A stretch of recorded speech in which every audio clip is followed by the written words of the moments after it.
Parker Resources, we got our mini clinics here. Today's guest, Coach Tracy Malone. Tracy's the offensive coordinator at Cleveland High in Tennessee. Tracy does a great job with wide zone, does a great job, plays off of wide zone. Known him a long time, probably follow him on social media. If you don't, you should. Hope you like this one. Should be a good one. All right, please be joined this time by my friend Tracy Malone, the offensive coordinator at Cleveland High in Tennessee. Coach, you got a little Georgia in you, though. You've been to Georgia for a minute. So man, I did 3 years at Grayson, so I kind of know what it's like. Yeah, that was a good 3 years then. That's a pretty good place to be. No doubt, man. It's funny. It's definitely they're better now than they were when I was there, but still, it definitely, when you say you were there, people are like, whoa, now that's different football. And it was definitely different football. All right, what you going to talk to me about today? Coach me up on something. I'm going to talk about how to bleed a run scheme dry. We love that term at Cleveland. Everywhere I've been as a head coach and OC, we love to say we're going to bleed something dry. So we take our wide zone play, which in itself is pretty unique because we don't necessarily run it like it's not always zoned out. It's, sometimes it's a pin pull play or a buck sweep play, depending on the front. And we like to be able to do that with our linemen because we think, it's easy to gap scheme people too. And, so we're gonna bleed it dry though, man. So I'm just gonna jump into it and get rolling with it, and you tell me when to shut up, man. All right. So for us, this thing is going to be one blocking scheme with 6 ball carriers. So our quarterback can carry it. Our F, which is a hybrid running back / slot receiver sort of guy, can carry it from the backfield or out in the slot and coming in jet sweep motion. Both of our receivers, our X and Z, can both carry it from jet motion. Our tailback or our pistol back can carry it as well. And this year, we're going to have a really athletic tight end, man, and we're going to be able to let him carry it some too, believe it or not. So we're going to run one blocking scheme. We're going to bleed that thing dry with 6 ball carriers. We're going to tag in the ability for our quarterback to have run reads, not necessarily pass reads, but run reads for him. So make it an option play for us as well. With 3 different tags I'll jump into in a minute. We have front side and back side RPOs tied in with it, plus some access RPOs, just some pre-snap. Do we have the look or not? So we got 3 of those we carry. We're going to run 3 different play action schemes off of it as well. So it truly can be an offense within one blocking scheme. Yeah, and running the edge is once I realized, and it took me all the way till I about quit coaching, but once I realized that we could run off tackle essentially and block it like we were blocking the jet sweep, which was a base play for us. Because of what you're saying, you end up blocking it the same a lot of times. We got a lot better because you just bang it in. The kids don't run it the same. The guy running the ball has to be maybe do it a little differently, depending on his angle. Pistol guy going to get a little different angle at that hole than the guy coming in jet motion, or maybe even a tight end. I got to ask you about that in a minute. But the scheme, but how the lineman would block it. And if I'm understanding right, you're saying, because we did this too, depending on what front you got, you're going to change the block scheme a little bit. You're going to call it the same play. Yeah. And so in our system, 8 and 9 is wide zone, 8 to the right, 9 to the left. And then the running backs each have a number. We're a 2-digit system. So run plays for us are 2 digits, even numbers right, odd left. So what we do is with our offensive line, just to kind of veer off on that, let's say we walk up to the line of scrimmage, we're running wide zone right. So we're running an 8, and it can be to any of 6 people. We're running 8 to the right, and we got a 2-eye, and that 2-eye is a dude, a play side 2-eye. We like to say our tags and our being able to take it from zone to pin pull allows us to dude-proof the run. We use that term a lot. We want to dude-proof it, which is really in our world, it's just giving our kid an angle and a chance. So we can walk up to the line. If we feel like our center can overtake that 2-eye, then we'll zone it and we rock and roll. If we don't think the center can overtake the 2-eye, he and the right guard can make a call, and the guard can pin it, and the center can pull. And now the guard's blocking A gap and the center's blocking B gap, which that's not like some fantastic guru ball play. That's just gap exchanges, which the defenses do all the time. And so we do that with the ability to feel like we can get better angles and can deal with distorted linebackers too, kind of up front. And then we have the ability to also crack the box. If we're getting really fast flow linebackers, we can crack the play side inside linebacker, or we can read him too. And so you can do all that there's somebody listening that's thinking they can't do all that. And they may not can because they got 95 other things they're trying to do. But if you keep the, we like to run counter and the pin and pull stuff and try to keep it to that if we could. I mean, we had some other stuff in, but if we could get away with it, we'd block those two things. You can add in all them other things. That guard and that center will figure it out if they only getting the same. If they're getting an 8 or 9 call for them, because I assume they don't care who's getting the ball, so they're going to it doesn't matter. 8 or 9 calls. So if they're getting that 40, 50, 60% of the time and practicing in the game, so it gets a little boring if you don't come up with a little bit. I think that, this year we played 11 football games. We got beat in the first round, and we ran our wide zone scheme over 300 snaps. Wow. In 11 ball games. It was by far our number one run. And we're only going, you were talking about run schemes. We only carry 3. We're going to carry inside zone, wide zone, and depending on the year, if we've got a thumper at tight end, we'll run power. If we don't, we'll run counter. And then we'll always sprinkle in power read because we feel like that falls in the gap family. So it's a pretty easy thing to run, the power read. Oh, Lord, yeah. So easily, very easy. What do you see as the issue with the different points of attack? Okay, This is my personal question, not one that maybe I'm listening for others. But so I talked about a pistol back coming downhill, running at the ghost tight end, or however y'all teach it. Then you got the guy coming in motion, running. Those are not going to hit the point of attack at the same time or with the same angle. So Never. Do you, the running back coach, treat them as 2 different plays and the linemen just don't? Or what's maybe as you teach? I'm your running back coach. I don't know what the hell I'm doing. What are you going to tell me? So basically, I'm going to go back to first thing to answer the question. I'm going to go back to my starting coach at Riverdale High School for a guy named Gary Rankin, who's Tennessee's all-time winningest coach. Mm-hmm. And his belief was make it simple for the offensive line. So we're never going to mess with those guys. Their job is to block 8 or 9. Doesn't matter whatever's going on behind them. So our job in the backfield is to make it simple, make them catch right. So let's say you're coaching our pistol back.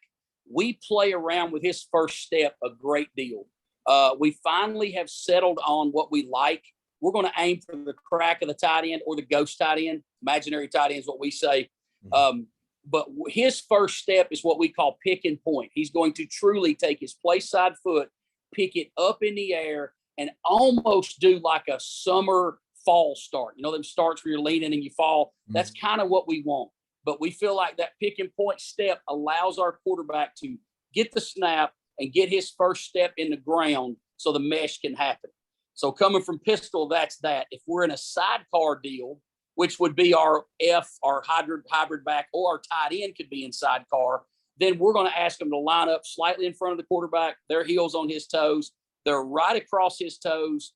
And that also carries in with our jet sweep. So if they're coming from outside to run jet, then what we tell the quarterback is he's going to shuffle 2 steps play side and hand it off and then carry out a power read fake. So he's going to really dive that thing up in that B gap bubble after he's meshed it 2 steps. Now, as far as up front goes, they're not changing. But to kind of your question, because I know where you're wanting to go with this. For our pistol back, it's easy. It's banger. It's banger bounce. Yeah, it's banger bounce. He's got a good look at it. So what we teach are everybody else. So everybody that's running this play east and west. And just to be truthful, our Fs are always going to be able to do it because that's the kind of kid they are.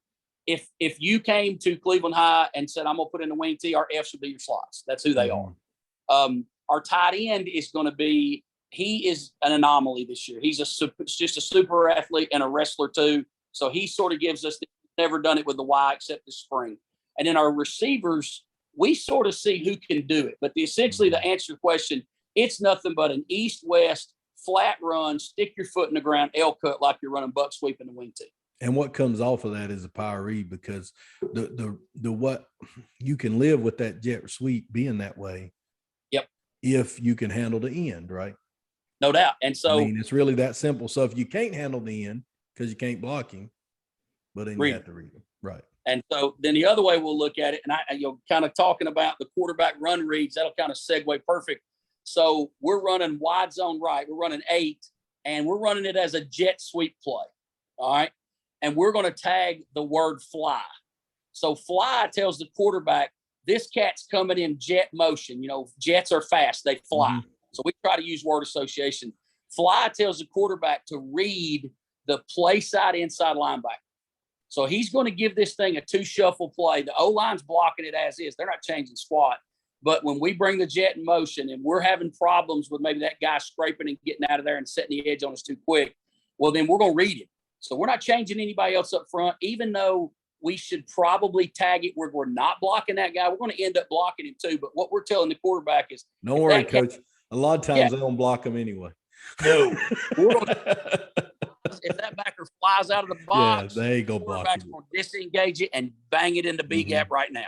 So that's our first run read. Then we've got what we call a lock call, where we're going to run jet. Quarterback's going to set in there. We're going to lock the backside 1-2, read the backside linebacker. If he's flying out of there, we can insert backside. So kind of like a counter path. Kind of like ISO blocking the backside of this wide zone play without a lead block because the backer's displaced. Right. And then the last one's what we call hold. Now we're running jet motion, and the backside end's running the hump, running the heel line, and running us down. We can just pull it, disengage, and get in the backdoor alley. So we've got 3 ways to do it, to read a play side backer, a backside backer, and a backside end.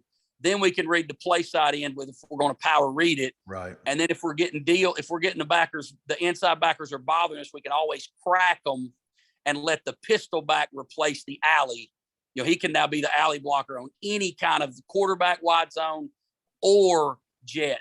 And while I'm on that, let me jump on the quarterback wide zone. We don't like for him to catch it and go flat right now. We teach him what we call a J step. We want him to catch it and almost drop step like he's running sprint out pass to give him a better view of bang or bounce. They'll end up banging a lot. A lot. But that's okay.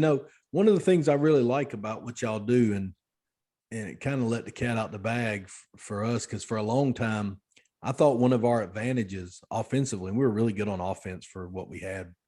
And we had some good players, don't get me wrong. But I thought one of the advantages was we started outside and nobody else, it felt like at that time, we're talking about now 5, 6, 7 years ago, but nobody started out, everybody ran power and a play off of power. And if they squeeze, we're going to run it outside. And if they do this, we're going to run boot. And, power's hard. It's hard I'm not knocking power. I love power. That's a hard play to run. Hard play. Yeah.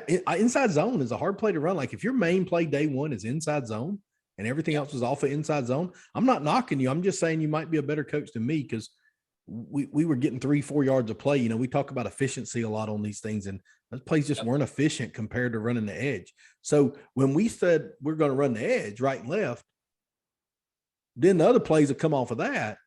Oh, yeah. We were doing it backwards from what a lot of people were doing, but I'm telling you, it was way easier. To do those things, to have that simplicity. We didn't need all that other stuff. Whereas when you ran inside zone and that was all you did need power, and you did need counter, and you did need outside zone, and you did need, what I'm saying? You had all these things, pin and pull, that were all different things. And I can get off on a rant about that, but I think people looked at that for a long time wrong. I shouldn't say wrong. That's a mean word. No, it's just, but it's different. And I think we're like you. We start outside in. One for us is wide zone and naked boot off of it. That's day one. So we definitely, like I said, we're going to carry 6 block. We're going to carry 1 blocking scheme. We're going to run it to 6 people. We're going to have 3 different ways to read it for a quarterback. Then we're going to carry 3 different RPOs with it as well. Again, we're going to have access RPOs. Just, hey, is the corner off? Do we have is the alley player closer to the box than he is the throw? And we'll spit those out a bunch. And we spend a lot of time on that, man. We do a drill called OK2K. We stole from Georgia. Yeah. It's been popular everywhere. I've ever seen it, but we do that at least twice a week, man. And we'll just do 5 minutes a day of it. And that's really helped our fast screens and bubbles. So we've got the access RPOs. We've got backside RPOs off of the inside linebacker. Yeah. We'll get that action going. And the next receiver will run that little, we call it fin 5 and in, we're just going to place him. We've got that. But the one that we really are excited about, we had it in last year, and I didn't have enough nuts to call it, just to be honest. What we call stutter. we'll front side RPO to our pistol back. So he's going to run his wide zone track, and our quarterback's going to give his 2 steps, and we're going to have front side RPOs, whether it be fast screen, bubble, whatever. And if the alley player pluses to the run, we're stuttering our feet, pulling it and spitting it out there. We haven't done that to jet yet because I feel like that's funky for the quarterback's shoulders to get back in a throw position. But, you know, so, hey, we're going to one scheme, 6 ball carriers, 3 ways to read it, and 3 RPOs off of it. And now we can jump into the play actions off of it too, man. And like I said, it's one off. It's pretty much our whole. You check off your complement. Basically, to build a good offense, you got to have a base play. You got to have some complements. You got to have some play action. You got to have some quick game. You got to have some situational stuff, which usually involves some 5-step or whatever they call that now, drop pass. So basically what y'all are doing, and we did a little bit of this too, it eliminates 3 or 4 of them boxes with just a play. You know, you got your base play, but you got your complements off of it, which is the line's blocking the same. And then you've got your quick game. Yep. You don't even, I mean, you may have some more quick game you want to call, but technically you don't have to. You know, there's enough quick game built in that you don't have to call, you know, that stuff. And I think that's what really makes this stuff take off in the last 10 years or so, is how we used to have a whole series, as you know, it'd be like 68, 67, 70 was this, and 80 was, and it was these whole series of plays that everybody said they didn't have many plays, but they really had a million. And now you kind of can say you don't, but you use the word on it. You got to have some balls to call it, and you got to be pretty good at it, because it's not a big secret. The other team knows you're doing it. Oh, no doubt. I mean, I think that I've got to do a better job of, and I'm blessed with an offensive staff, man. You know, our O-line coach came from Georgia. He was the OC at Ringgold for several years. Our wide receiver coach is tremendous. Our running back coach, our tight end, everybody on our offensive staff really makes me better. I'm real fortunate. But the thing that their job is this year, really with this specifically, is, hey, Tracy, you got to call more nakeds. You have to. And we've got it in. We've really shrunk our naked menu. We're only going to carry 2 versions of it. You know, we felt like we had too many last year. And on our naked protection, man, when we fake the wide zone, let's say we're faking it left to naked back right, we're going to pull both guards. We're going to pull them both left and give you full run, work the naked. Over there. What's that? It's full flow over that way. Oh, no doubt. No doubt. So we're going to. What route do you like best off of that? My favorite one, honestly, well, a lot of it depends on, are we running a lot of wide zone away from the tight end that week? Right. So if you're in a defensive structure where we can really, like if you're giving us 5 techniques, you know, or 3-3 box stuff where we can reach with the tackle, then we're going to run a bunch of what we call slam. We're going to leave the tight end backside, let him block the edge for a 2 count, then shoot out in the flat with an over route. We mirror the receivers. You know, a lot of people will put the backside receiver on a post. We don't do that because I don't feel like it marries up with the protection being naked. We've got several other ways to run post routes. You know, that's sort of our baby. That's our shot series. We call it Vandy. All our Vandy. I mean, all our Nashville series is centered around Vandy. We always say Vandy, the only way to win at Vandy, you got to take shots. You know, so our Nashville series is Vandy, and it's all post. But we're going to put our receivers on what we call shake routes, which is sort of a in between of a comeback and a corner. It's kind of lazy, but it's been really good for us. So if we're playing a team that week where we can get the edge without the tight end, then we're going to run a lot of what we call slam. If not, we're going to run slice where we got him play side, bring him underneath the line, spit him out in the flat that way. Then we'll go full straight play action off of it. You know, a la the New Orleans Saints, you know, Drew Brees would sell wide zone, 3-step off of it, tons of shot plays off of that. But I think the one that's really unique for us is we'll just big on big protect, and we'll fake the jet wide zones.